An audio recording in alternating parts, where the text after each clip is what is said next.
Okay, you can do this. I know. Carvana makes it so convenient to sell your car. It's just hard to let go.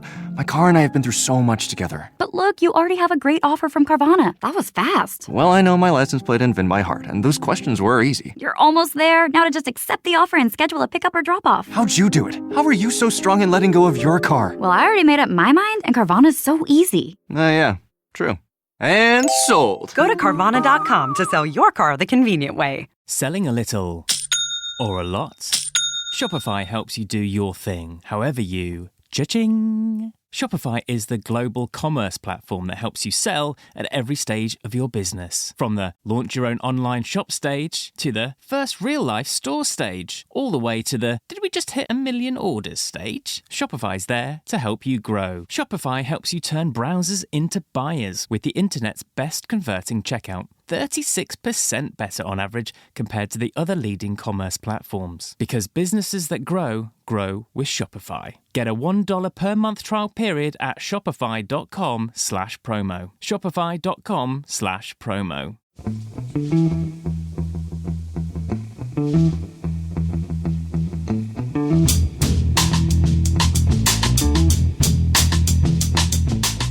Hello and welcome to The Price of Football, the show that looks at the money behind the beautiful game with me, Kevin Day, and Liverpool University's Kieran Maguire. It's Sunday morning.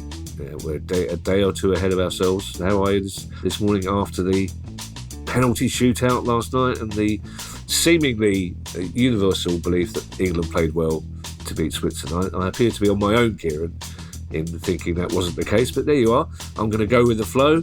We've got a new government. We've got a new attitude from Lineker and Shearer. So let's just take joy where we can. All is good. I did spend about 45 minutes last night updating spreadsheet. Such was my engagement with what was taking place on the pitch. But yes, sometimes it's results are all that matters. You know, if you look at when England won the World Cup in 1966, if you think about what happened when England got to the Euros in 1996 at home as well, they weren't sparkling performances. Yeah, we had one or two poor ones as well. And if VAR had been in existence, well, we wouldn't have got to some of those matches as well. I think you'll find that ball cross the line, Kieran. Let's not get into that argument. I like the idea that you were occasionally looking up from your spreadsheet as I was occasionally looking up from my bottle of wine. It's nice that we had that little link. I intend to do this podcast, Kieran, a la Ivan Toney. I'm not going to look at the microphone at all while this. I'm just going to stare at a point ahead of me on the wall and see if that took some balls, Kieran, didn't it?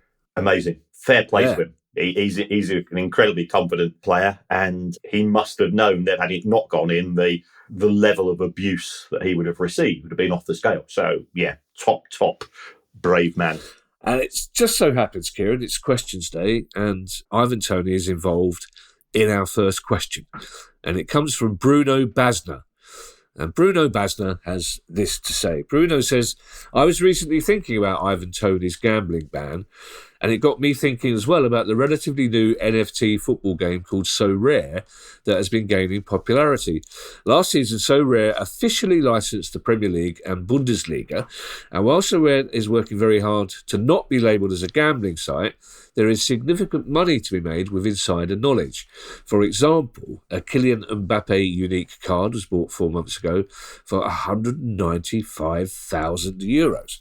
Card prices often go up and down in relation to transfer news and injuries. So if a PSG player had insider knowledge on the Mbappe saga, he could theoretically have speculated on Sorare and bought his card before public knowledge. So the question is, are footballers allowed to play Sorare?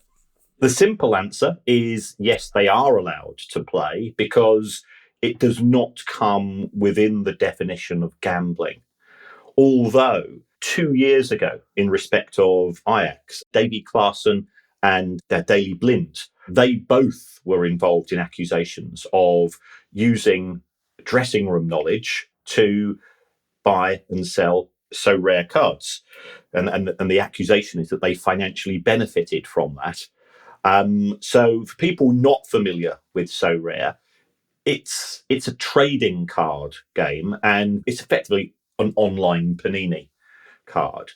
But what Sorare do is that they create artificial scarcity in the market.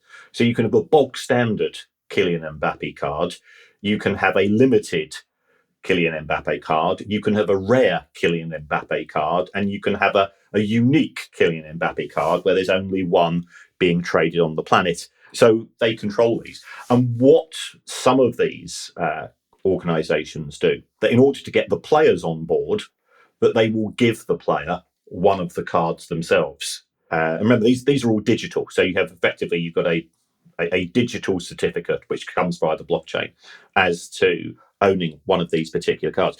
If we take a look at the values of them, the Kylian Mbappe unique card was last traded in, I think it was March. Its value has fallen by 2/3 from its peak when people were getting giddy. If we take a look at the Kylian Mbappe limited card, which you can effectively, it's a bit like you buy a pack of cards, you don't know what you're going to get, but Sorare will say, well, there's 5,000 Kylian Mbappe cards potentially in the whole deck, for want of a better phrase. The value of those has fallen by 96%. So, my view is that if you want to go, I've always said, if you want to play these things, if you want to go and trade and muck around with your mates, absolutely have great fun, fill your boots. Yeah, I'm honest enough to admit that I've collected Panini cards over the years, and you end up going onto Facebook groups and swapping them with complete strangers, and it's grown men acting like children, and there's absolutely nothing wrong with that. And it costs you a fortune, especially with the price of a first-class stamp these days. But it's a bit of harmless fun. I've never, ever treated it as an investment because to me it doesn't come with... And my concern with these is that there's sort of a nudge, nudge, wink, wink. This is a form of investment which is not directly put out by the organisations themselves, but they get influencers and cheerleaders to do that for you. So a couple of years ago, I appeared in front of an all-party parliamentary group along with Joey Durso, who was then at The Athletic and Joey's now at The Times. And we were asked to comment upon these. And I was asked a direct question by a member of parliament, are these Ponzi schemes? And I wasn't quite sure of my legal position at the time. So my reply was, they have a lot of the characteristics of Ponzi schemes in the sense that you are relying on new people coming into the market to drive up the price. There's no inherent value. The stock can be manipulated by the organizer and so on. And the MP was clearly knew what he could say in Parliament far better than I did. He said, oh, yeah, so it's a Ponzi scheme then. I go, well, yeah, I can't say that. That's where we are. Sorare have been very aggressive in their response to anybody that accuses them of operating such a scheme. They say it's just harmless fun. And if you buy it for harmless fun, then but paying $300,000 for a digital card of a footballer with a smiling face because it's got a gold surround, for me seems a little bit strange because what's the inherent value in it? It's only got value if somebody's willing to buy it off you. So the reason why the prices have fallen is what we often say in the world of investment. It's the find a bigger fool theory. What you do is you create a hype about something. If you get in early, what you can find is somebody, oh, I've read about that, or I've read that on Twitter or Facebook. This sounds a really good idea. Loads of people are making loads of money for it. I'll buy that ticket off your hand. And they buy it in the hope that somebody else will have been looking at Twitter or Facebook and will buy it off them. But ultimately, what are you buying? You're buying a digital receipt. And in our live shows, we've given a slightly more crude description as to that digital receipt. But for the sake of Producer Guy and our sponsors, I will just simply call it a digital receipt. That's where we are with those. It did kick off in relation to Ajax, but I don't think there's anything actually came of it. I think players have tended these days to keep their distance simply because there's no money to be made because values have universally collapsed. A couple of things off the back of that, Kieran. So Ponzi scheme, as in they rely on the money spent by new people to Sorare to pay out old people. Is that essentially what a Ponzi scheme is, essentially, isn't it? Well, yeah. A Ponzi scheme means sucking money in. Now, I don't think Sorare aren't doing that as such. What they're relying on is that the interest in the second-hand market will attract people into new, and here I'm being down with the kids, into new drops of players and clubs and so on. So I don't think it's quite falls within the remit of the definition, but it certainly has a lot of common characteristics. I was asked to lunch by Sorare. Oh. They said, "Oh, yeah." They said, do you want to come to the Emirates and we'll buy you lunch and we've got tickets for the match and we can explain what Sorare is." And I'm going, why would I want to go and watch Arsenal? I'm Brighton are playing at home that day. I don't think I understand what football fandom's about. You wouldn't give up a match at Sellers to go to the Emirates or Chelsea or wherever when you're playing at home. So I just don't understand their mentality. Well, Kieran, you missed a trick there. Producer Guy will be furious with you. You could have sold them the idea of a price of football so rare card scheme there. I mean, they wouldn't be that rare because there'd only be 3 cards. Well, that would be rare, wouldn't it? Oh, no, that would be. Oh, no, you're quite right, actually. It would be very rare. Secondly, Kieran, normally when you say things like grown men, I pick you up on it and say, Kieran, it's 2024. We should be saying grown people. But as you're talking about Panini stickers, it probably is just grown men, essentially, isn't it? Yes. Also, I just like the idea of you waiting by the letterbox, moaning about the price of a first-class stamp, and then Finley barking when the postman comes in to deliver you your swapsies.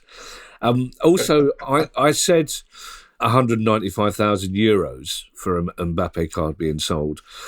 Is it euros? Is this one of those things where you have to trade in cryptocurrency, or is it actual cash money? No, I think they normally prefer you. I think they use Ethereum or one of the more common digital options, but you can use cold hard cash. Dollars, euros, or sterling, I believe, are accepted. Right. And the fourth thing I meant to say, and I meant to say this before we started, Kieran, is as you know, and our listeners don't, I'm having some low-level treatment for a mild hearing loss issue at the moment. So if I start shouting, everybody, it's because I can't hear myself properly, which is very irritating. But it turns out, I'm told by my family, not as irritating for me as it is for them. You'd imagine you'd get a little bit of sympathy from your wife and your son, wouldn't you? But it seems not. It seems if the rest of the world had hearing issues, they'd be out there campaigning, collecting money. But apparently, I'm just annoying them by having the telly a little bit too loud. Our next question comes from Richard Bolton, and Richard Bolton has a trick to get his question answered, and that is to be a Palace fan. Richard Bolton says, if money talks, is it possible to quantify to what extent the financial gap widened between the Sneaky Six and the Fab 14 pre and post the creation of the Premier League? And to what extent did it reduce the dispersion of who could win the league title? My sense, says Richard, as a Palace fan, is that statistically our odds of winning the league have dropped from very unlikely to near impossible pre and post the Premier League arriving, which indicates to me that Richard is a man who's been watching a lot of Palace games, because I'm not entirely sure it's down to money, but statistically we are very unlikely to win the Premier League, let's put it that way. But it's a good question, Kieran. It's an excellent question, and Richard is absolutely spot on. This did, of course, send me to spreadsheet heaven on Saturday nights whilst I was researching. If we take a look at the very first season in the Premier League, Palace's revenue was £6.4 million. That was around about a quarter of that of Manchester United, which was £25 million. So there was a £19 million gap between the two clubs. If we take a look at the position in 2023, that 19 million gap had increased to £533 million. So Richard is absolutely spot on. Manchester City had the highest revenue in 22-23 of 713 compared to Palace's 180. People will say, well, hold on, there's been inflation.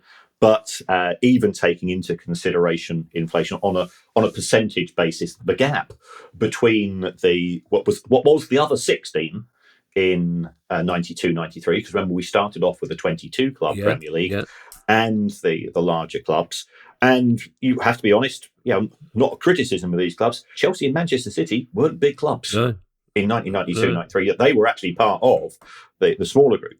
But that gap has grown in both percentage terms and absolute terms as well. So to be £500 million behind when the first whistle is blown on the first Saturday, or the first Friday night probably, of the season is indicative of the two-tier system.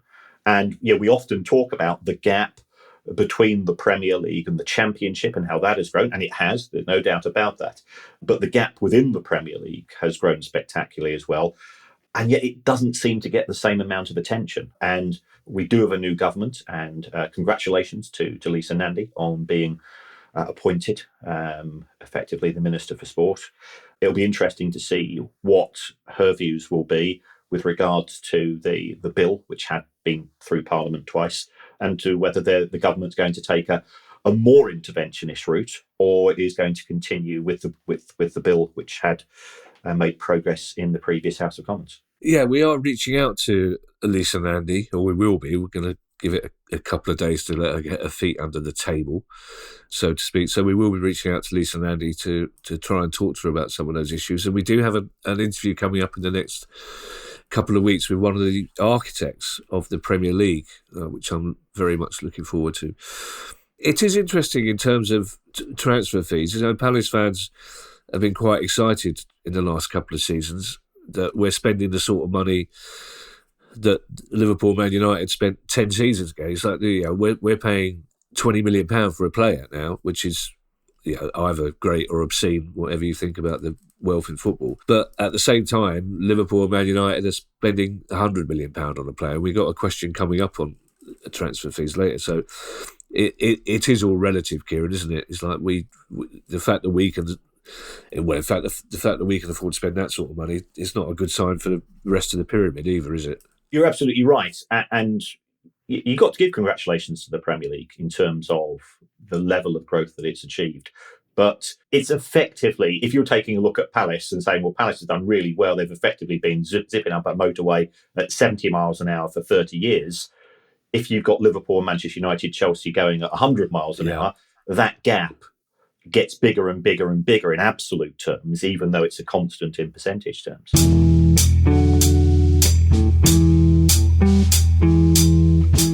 This is a paid advertisement from BetterHelp Therapy Online. Do you sometimes find yourself comparing your life to other people's? It might look like they have it all together on their Instagram, but in reality, they probably don't. Therapy can help you focus on what you want instead of what others have, so you can start living your best life. If you're thinking of starting therapy, give BetterHelp a try. It's entirely online and is designed to be convenient, flexible, and suited to your schedule. All you need to do to get started is fill out a brief questionnaire to get matched with a registered therapist.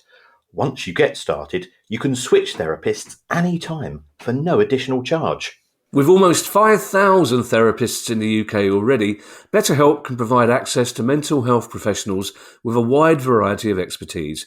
Stop comparing and start focusing with BetterHelp. Visit betterhelp.com/price today to get 10% off your first month. That's BetterHelp, HELP.com/price. Did I hear you're shopping for a car? Because I've been at it for ages. Ugh, such a time suck, right? Not really. I bought it on Carvana. Super convenient. Oh, then comes all the financing, research. Am I right? Well, you can, but I got pre-qualified for a Carvana auto loan in like 2 minutes. Yeah, but then all the number crunching and terms, right?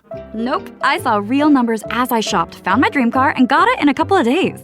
Wait, like you already have it? Yep. Oh. Go to Carvana.com to finance your car the convenient way.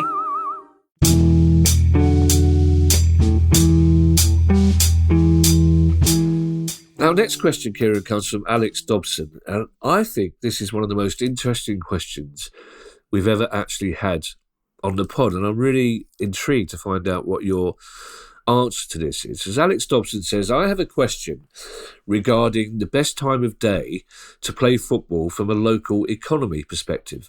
So during COVID, we saw a multitude of windows open up to watch football in.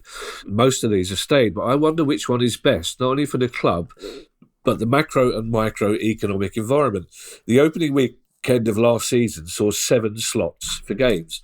Newcastle played Manchester City at 8 o'clock on a Saturday night. Surely this must be the best time for games to be played for the local economy, because fans can not only go to the game, but they stay in local hotels and have a night out. I'll be intrigued to see what time is the best and if the Premier League will start to push bigger games to that time.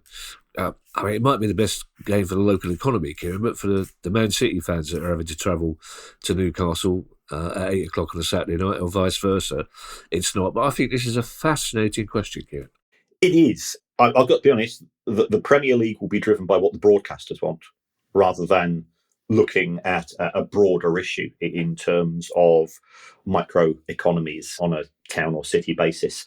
But in response to Alex's question, I think it also depends upon the nature of that town or city itself. So is it an attraction from, for want of a better phrase, a tourism point of view? If it's 8 o'clock on a Saturday, I suspect many fans will take the same approach as they do to midweek matches. I've watched Brighton in the lower divisions for most of my life. Therefore, that's been in 24-team divisions, and that involves an awful lot of away trips midweek.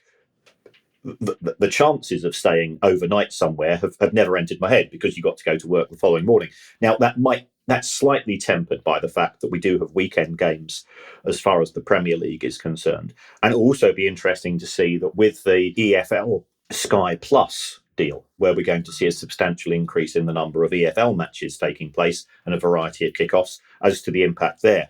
But my gut reaction from this is that I don't think you'd necessarily see a huge upswing in terms of hotel bookings, unless if it's August, if it's April or May, and you've got Manchester United coming to Bournemouth or Brighton or a town which has got a sort of an established tourism area, people might decide to make a weekend for it. But that's not going to be a huge number. It will be nothing compared to, as you know, I've lived in Manchester most of my life. I've worked in Liverpool most of my life. If Manchester United or Liverpool are playing at home, that has a huge impact because of the number of not what you'd call away fans, but home fans who are coming from Scandinavia, coming from Europe, elsewhere in Europe, Asia, Ireland, and so on. So that tends to be the driving force, rather the very fact that those clubs have got matches taking place at home rather than the kickoff time. In respect of the kickoff time itself, if I was a publican, I want people in as early as I can, staying as long as I can. So a 5:30 p.m. kickoff or a 7:30 or 8 p.m. kickoff works very well because you'd probably set off at the normal time as the away fan. Okay, you might set off at 7 o'clock in the morning instead of 6 o'clock in the morning if you're going from Palace to Manchester or Liverpool. So you might get a bit of extra kip, but you still get to one of the local hostelries, and therefore the takings would be up. So that would be ideal. The Sunday kickoffs don't tend to be that great. Pubs don't necessarily open at the same time. And at 2 p.m. on a Sunday, given the issues that we have in terms of restricted public transport availability on a Sunday, of which that's completely defensible. People who work on public transport are entitled to a Sunday off, along with everybody else, in my view. So the later kickoffs on a Saturday would be ideal. Friday and Monday, not so good because people are probably taking a half day from work and are conscious about getting back. So on an overall analysis, whilst we are traditionalists, you and I, and we believe in the glory of a 3 p.m. kickoff because there's nothing better. It just seems right to get to the pub at 11:30 or 12 and stay for a couple of hours. From the hospitality perspective, a couple of hours delay, they're more than happy with that. Well, you say that, Kieran, but I know from talking to Graham and Bev, who run the Parsons Arms, that they love a 3 o'clock because for them a 5:30 kickoff, people for some reason tend not to get there earlier, but a 3 o'clock kickoff gives people time to drink beforehand and hopefully and after. Yeah. Whereas a 12:30 kickoff they really don't like because of course you've only got, well, technically, I don't know what the licensing laws are, but people are only in a pub for an hour before a 12:30 kickoff, and if Palace lose, they don't tend to go back there afterwards. So their ideal tends to be the 3 o'clock kickoff. So it's not just us that are traditionalists. But you would think, though, Kieran, especially in a place like Brighton or Bournemouth, I know from experience, if we're playing Bournemouth in an evening game, we'll get down there in the afternoon. Just because you pretend that you're going to go to the beach or a museum, but of course you don't. You go into the nearest pub. So it must be good for towns that have a already tourist infrastructure, so to speak. And also I noticed that Travelodge are having a huge advertising campaign at the moment, which involves trains leaving before evening games finish. So why not stay in a Travelodge? Basically what they should do is beg us to stay in it, because you wouldn't stay in a Travelodge otherwise. But clearly they've noticed that there is a football market for evening games in particular, for away fans who may have to stay in a town, Kieran, when they've got no choice because of public transport limitations. Yes. I'd just like to say that I stayed in a Travelodge 10 days ago. So I'm not going to besmirch its character. Apart from the fact they charged me for Wi-Fi, which didn't work. It's Easy Hotel that would charge you for a television. Wow. Which I think is spectacular. Yeah, Travelodge didn't have BBC One in the hotel I was staying at, which I don't know whether this was part of an anti-woke agenda, but what peed me off is that England were playing that. Oh, my God. And I had to go and watch it on my iPad. Well, I'll tell you what, Kieran, I won't mention the town. So I will actually, it's Plymouth. The last time I stayed in a Travelodge, let's just say that the room was besmirched before I stayed there, Kieran. So I don't wish to besmirch their reputation, but somebody had besmirched the room before me. And of course, Travelodge being almost completely automated, there was no one to complain to about the room being besmirched. John Cooper has our next question. And it's our weekly attempt to get. I'm starting to really enjoy our weekly attempts to get around the profit and sustainability rules, but it's an interesting one, as they all are. John Cooper says, would a club owner be able to increase their revenue by increasing ticket costs to, say, £2,000, £3,000 per annum for a season ticket, but then foot the bill themselves for supporters who already had tickets? Thereby, supporters pay the previous season costs themselves, then the owner pays the difference. Potentially. I think John might find that £2,000 to £3,000 for a season ticket, some Arsenal and Spurs fans are going, yeah, welcome to my world, mate. But yes, some form of the ring of roses or giving benefits could work. What we are seeing is clubs increasingly trying to circumvent the PSR rules, which begs the question, given that it was the club's decision to introduce these rules, why are they now spending all of their time trying to circumvent them? Why not just have a serious meeting and decide what they believe to be fair and move on from there? So there's that. Although, of course, there's always the issue of having to comply with UEFA rules as well. And even then, some of the stories. I know one of the UEFA inspectors. Oh. And it's their job to monitor compliance with PSR. So they'll often do effectively site visits. And he said he was at a high-profile club. Well, I'm not saying it's in this country, though. He's at a high-profile club. Yeah, sometimes you feel uneasy, and things just didn't feel quite right. And he was absolutely right, because the club in question had employed a private detective to follow him around. Whoa! Yeah, when he was in the city, just to see if he got up to anything, which they might be able to use potentially. And he didn't. He says, I'm not. But just to see if he was up to no good. And then they say, about this particular transaction. Oh, by the way, these photographs, we're shocked by them. We're shocked by them. And would you like us to? We'd like us to destroy them. Back to the transaction anyway. It's okay, isn't it? So that's where we are as far as the culture of compliance with governance and cost control rules, and it's a crazy world that we live in. Yeah, it's no longer jumpers for goalposts, as we've said time and time again. That is 100% Barcelona. I'm just going to throw that out there. I'm going to speculate that. Oh, no, it could be Chelsea. When you say site visit there, Kieran, that intrigues me, because you would imagine that sort of thing would be done by checking computers rather than actually going to visit the club itself. Yes, the vast majority of the work is undertaken with a club submitting documentation. Yeah. But what will happen, it's a bit like being an auditor these days, there's an awful lot of remote interrogation of data, but you still need the human touch. And yes, this was a few years ago, so this was in the pre-Zoom era. But it's useful, I think, to get your heads around the table and also just to thrash things out. Look, you're doing this. We don't feel this is particularly right. Sometimes it's a lot easier to make progress on a negotiation if you're physically in the room with somebody. You can read their responses. You can read their body language. I know from my point of view as a teacher, if I'm teaching remotely on Zoom, I absolutely hate it. Yeah, fair point. Because I don't feel I've got a rapport. I mean, you're a performer. You're a creative artist, and you must know the difference between sort of being in a room when you are sort of perhaps doing "Have I got news for you?" You're all around the table together. You could do exactly the same via Zoom. Why do you not do that? Well, it just doesn't feel right. So there's nothing wrong with face-to-face meetings, as some clubs have done in advising their managers they're not going to sack them, for example. I could be here all day guessing which club it is, Kieran, but I'm going to predict it wasn't Palace that hired a private. It wasn't Palace. That is correct. No, good, yeah, because we wouldn't get that sort of thing right. Steve Parrish would invite him in and say, "Look, aha, we've got photographs of you in Thornton Heath KFC," and he'd go, "That's not me. That's a different person. That's Mark Steele." Like, damn.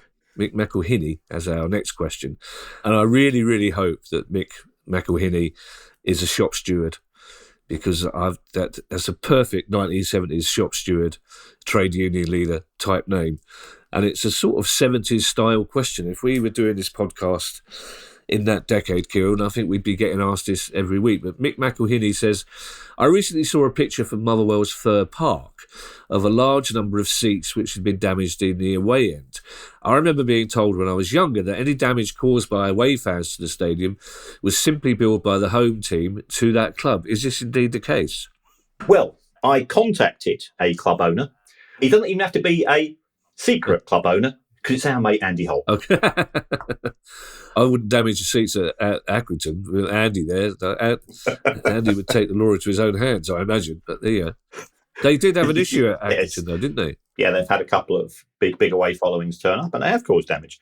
To which Andy's reply is, the away team gets the bill if their fans wreck the place. Don't know if it's a rule, but we've always charged them for it. And I would suspect from the tone of the answer that the other clubs have always gone on. I think there's always been sort of a gentleman's agreement that if the fans act like goons, then the away team will pick up the tab. Yeah, things are not the way that they used to be. We both can remember going to away games and you'd leave and everything was a mess. But I think there's a slightly more sense of civil behaviour in the vast majority of cases these days. Our next question, Kieran, comes from Mad Adman, which I presume is a pseudonym, although he might be Dutch. I don't know. Or it might be a misprint and it's Mad Adam. I don't know. But either way, Mad Adman says, and I think this is voicing an opinion that most football fans are having at the moment.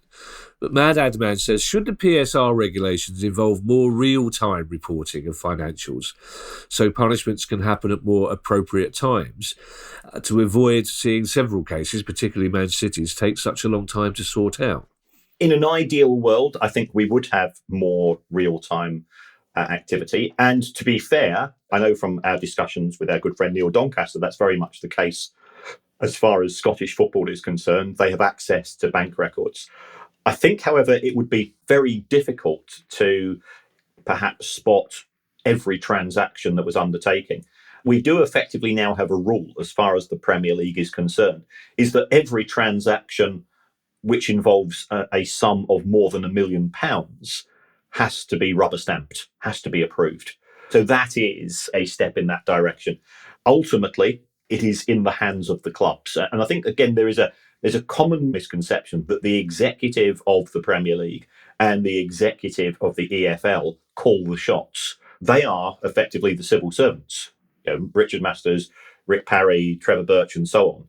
In the sense it's their job to implement the rules which have been agreed by the owners. The owners are the executive in the sense of decision making. So I would imagine that there would be people involved at both the EFL and the Premier League, possibly not the National League, given the way that place runs itself, who would like to have a closer scrutiny of regular transactions. With regards to the Manchester City issue, which Mad Admin raises, this covers the period 2009 to 2018.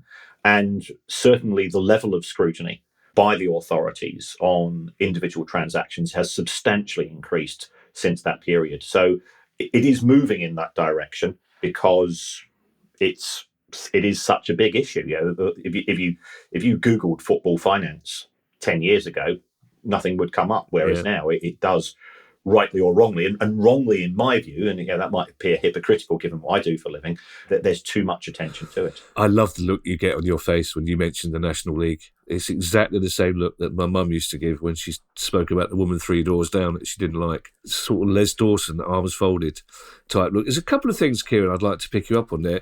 So if Brentford, for example, were to spend £2 million on a player or £2 million on a piece of infrastructure at the training ground, that has to be approved by the Premier League? Yes, it will be potentially assessed for fair value. Right. So the Premier League will not say that you can or cannot do that transaction. Right. But what the Premier League will do is that they will assess it as to whether or not the amount which goes through the books for PSR purposes would be that £2 million. I see. Okay. And secondly, I think it's interesting that where Mad Admin refers to real-time reporting, it seems a little bit unlikely that clubs are going to constantly report on their finances. So maybe that should be checking rather than reporting. So as you hinted, it should be the Premier League or the EFL doing monthly checks on a club's finances rather than expecting the club to say, this is what we've done this last 4 weeks. That's right. I mean, you should be able to access simple things. I think there's now a sort of an overall agreement between clubs and the authorities that, for example, late submissions to HMRC are automatically flagged, and HMRC seem to be happy with that, and so on. So there is very much an increased culture of compliance, and that has merits and demerits, but mainly merits.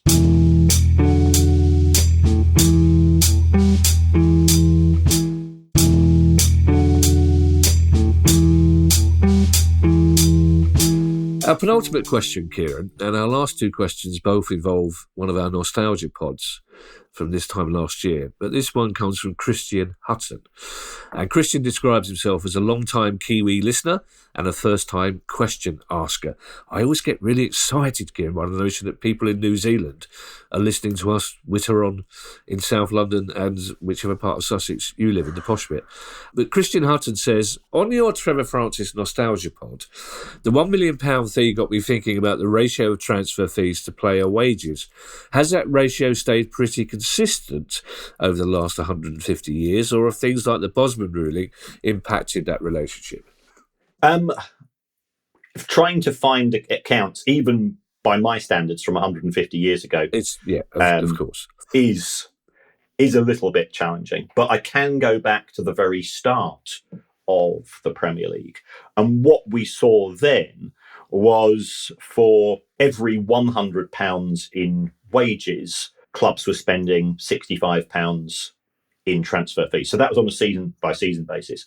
And remember, since then, we've had the introduction of Bosman, which has meant that there are more free transfers. We've also had the creation of the transfer window, because it used to be you could sign players at any time during the season, and so on. So there has been sort of some streamlining of the transfer market. But despite the fact that we have Bosman, the proportion of money spent on transfer fees compared to wages has increased from 67% to 72%, which is indicative of clubs, especially at the elite end, going all in as far as what they believe to be prospective talent and being prepared to spend more and more money. The growth in figures in terms of the commencement of the Premier League, I think I've said this before, that consumer price index has increased by 116%. Matchday revenue has increased by 700%. So we are all paying more. Yes, I've got to acknowledge that we've got better stadiums, we've got higher overall attendances, but even so, as a proportion, it's far higher. So that's up 700%. Revenue is up 2,800. Wages are up 3,800%, and transfer fees are up 4,200. So that it's been a a substantial increase in the level of spending for clubs in terms of recruiting and retaining talent. I suppose, Kieran, until 1960, 61, whichever it was, the ratio of transfer fees to player wages would have changed quite a lot because transfer fees got higher, but player wages were capped, weren't it? Well, they had a maximum wage until Jimmy Hill had it removed. So that would have changed that ratio then, wouldn't it? Yes, certainly. I mean, I remember the first £100,000 transfer. Was that Alan Ball? I don't think it was he with the first 200,000? I mean, he was 200. But it was certainly around about 1970, and it was Johnny Haynes, wasn't he, who became the first £100 a week football player, which I think was around about 64. So yes, there has been an acceleration, and if you've got artificial constraints on spending, which effectively they had, people talk about having a salary cap in football. Well, we had one before, and it was just a restriction on working class people from earning a bit more money and the money being kept by the owners. And this is always an issue I've had with those that talk about footballers' wages and working cap and a wages cap. What they're effectively saying is that we want the billionaires to have more money. I go, well, I'd rather the money goes to the players.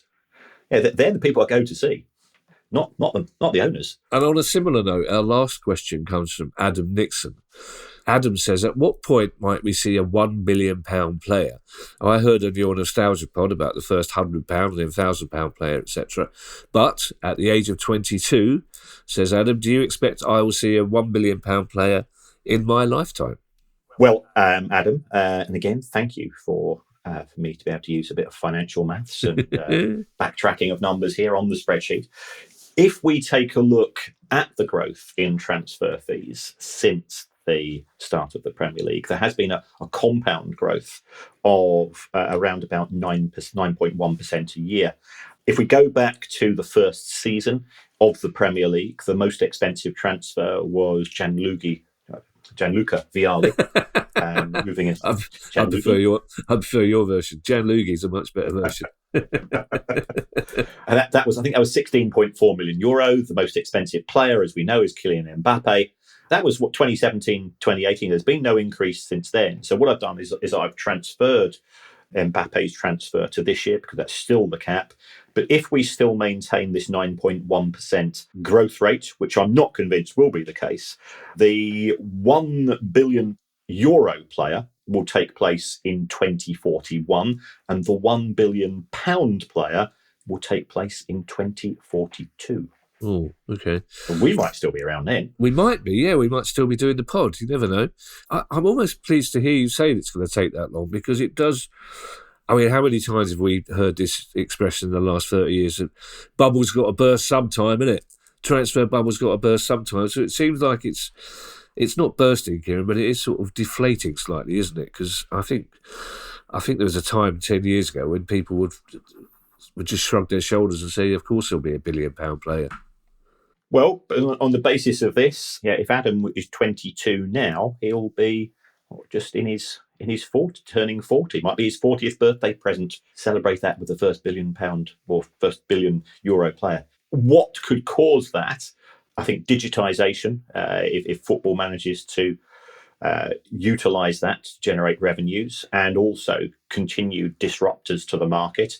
It looks like the Saudi Pro League is, if rumours are true, is going to, one better phrase, is going to go again this potential summer. Yeah, we've seen the likes of Edison and Kevin De Bruyne, his name being mentioned, Mo Salah, possibly. I don't think that one will take place, but it is indicative. And so if you've got a new kid on the block, there's no reason why that couldn't continue to drive up the price for the best talent. Yeah, so I'm going to predict that the first club to spend £1 billion will be Chelsea, but they'll amortise it over 25 years. Can you do that? Yes, and it'll be bought via their car park. And Adam, I'll tell you what, Adam, give us a nudge when you're approaching 40, and Kieran and I will pop round and join in your party. We won't be much fun. we'll just sit in the corner chatting about the old days and singing Sex Pistols songs around the old piano, but we'll be there. Thank you to everyone who's donated to the pod via our Patreon page. If you'd like to make a small monthly contribution as well, that'd be very kind of you, and that'll get you access to our chat community and our regular quizzes, and you can do that by going to patreon.com/priceoffootball. If you've got a question you'd like answered on the show, email us at questions@priceoffootball.com. Don't forget you can follow us on Twitter X, and you can find us on YouTube, on our YouTube channel, and if you'd like to buy our book, which is coming out on paperback shortly, you can find details on the same website, priceoffootball.com. We'll be back on Thursday with our regular news pod. In the meantime, I shall hand you over to Mr. Kieran Maguire for his customary farewell. Well, thank you to everybody as always. Lots of contact, lots of interaction. We genuinely appreciate it. And also thanks for sending all the questions. I suspect I enjoy it more than the Baroness, but going into the history of individual clubs and creating little additional elements on my spreadsheet genuinely gives me a thrill. So I'm very grateful for that. There's a variety of ways that you can support the club. And one of those ways is to give us a review using your app. You could even say, because it doesn't matter to us, our egos can take it. You could even say you would rather have it presented by Even Tony for being the coolest man in the country at present, and Les Dawson for being the most curmudgeonly female impersonator of all time, and one of my favourite all-time comedians as well. That'd be a lot of glaring on that one, wouldn't there? Not too much chat. That'd be hilarious. I'm just trying to even explaining the concept of Les Dawson to Ivan Toney, I think would be an interesting one. Never mind. Bye, everybody. Bye. The price of football.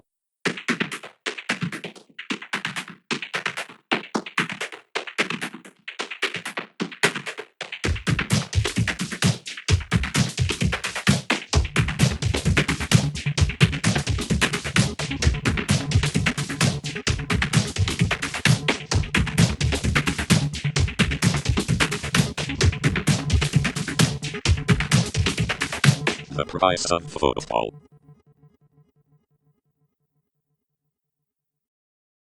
Hi, it's Ali Maxwell from the #1 EFL podcast, Not the Top 20. I want to let you know about the podcast that myself, my pod partner George Ellick, and David Walker of Football Clichés fame are doing this summer, the England Pod. Very much as it says on the tin, we are following, supporting and talking about England all through the Euros with match previews, recaps straight after the final whistle and plenty of predictions. There have already been highs and lows and probably plenty more to come. But we have the conversations that you are having in your group chat down at the pub with your mates, and we are having them on the England Pod. So if you're interested in Southgate's tactics or Jude Bellingham's greatness, come and join us over on the Not the Top 20 podcast feed for England's glorious success or catastrophic failure. The England Pod. All England, all summer on Not the Top 20 podcast.